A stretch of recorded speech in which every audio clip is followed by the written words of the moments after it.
ขอพรดูลูโลโอ้ยอย่าเห็ดท่านตัวบกกล่าวลงได้มั้ยโอ้ไปเห็ดเลยไปขอดู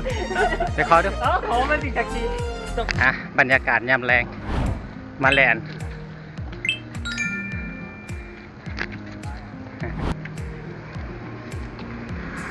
ในสวรรค์เขต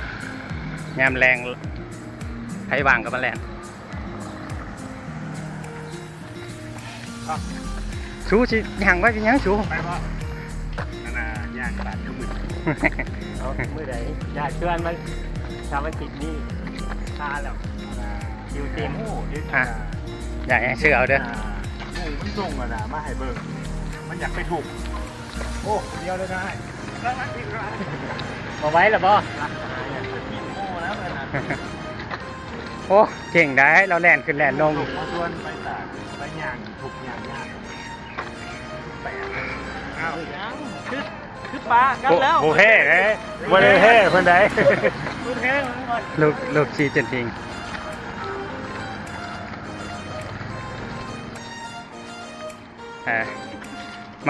มานำสามสหาย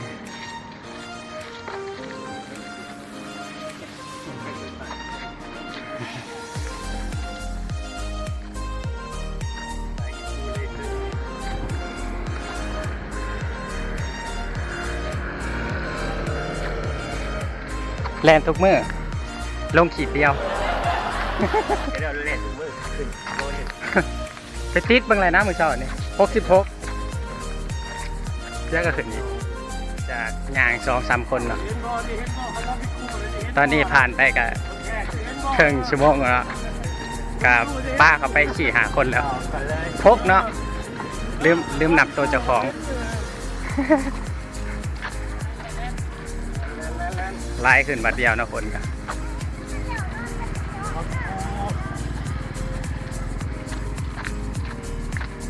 มาย่างมาแหลนน้ำกัน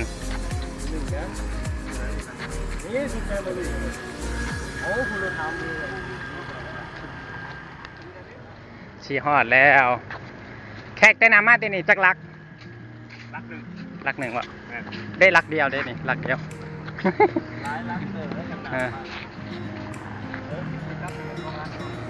บรรยากาศยามแรงนะโอ้คนบักหลายชุดสายตานะจาก2 คน 3 คน 4-5 คนเลยนอนนี่ไปได้เมื่อบอลเล่นอะไรเรามาถ่ายรูปแล้วกูวะจะมาคบนึงโอ้ยามแรงแล้วคนหลายแห่งเลย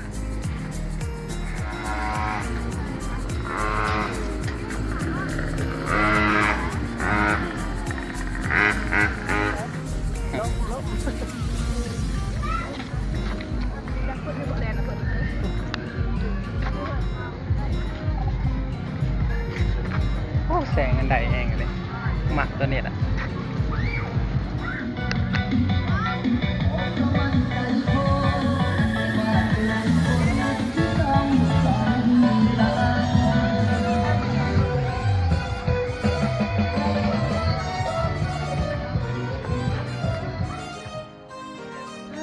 จนมืดครับ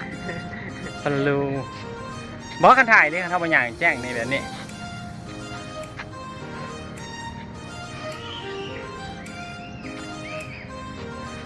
เช่นสิบอเห็นกันเลย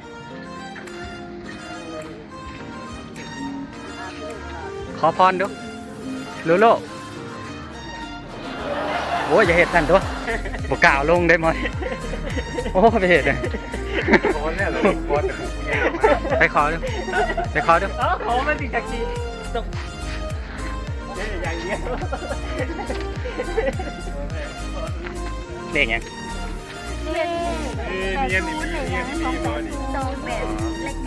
เล็กไก่เหรอถือว่าแหละถือว่าตะแรงถือว่าตะแรงมึงบอกเล่าเถอะหมดแล้วขายห้ำคือเห็นนี่แหละมาไปนี่ลินเลขเฉพาะนะนี่เขาขายเลขนี่อันเหรอเด้อนี่เนาะมึงเห็นตามนะอันเลยเลขอันเลยเนี่ยเนาะ ดวงทำมันบ่ได้ หรืออย่างหา โอ้มันฉลาดได้บักแขกมันมาเบิ่งนี่แหละมันอั้นไว้มันขายเลย 80บ่ โอ้ 80ถ้ามันยางออกมันผมเจ้าหารเครื่องรถคือจีว่าเนี่ยมันยอดใบใส่อยู่เลย ถ้าวาน่าจะเก่า ถ้า90ก็เหลือ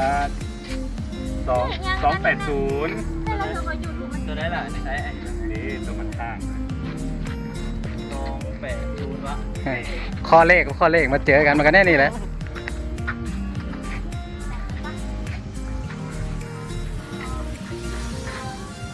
อาทิตย์นี้อย่างเงี้ยจังหวัดมัน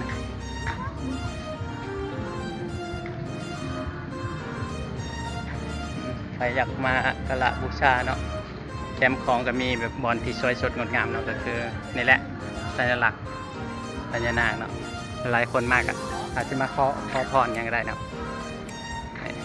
บริเวณภายในอ่ะ